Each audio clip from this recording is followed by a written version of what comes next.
Hello dear subscribers, today I will tell you how you can fix this error. So if you see this error, iPhone storage full, you can free up space on this iPhone by managing your storage in settings.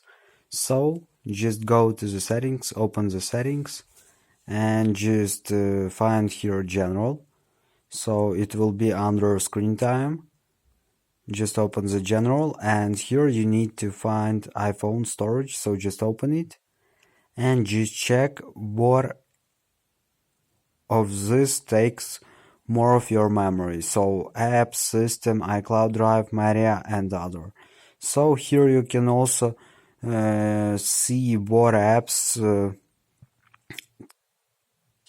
takes more of your memory, and you can also free it by clearing cache or data from these apps or by deleting these apps.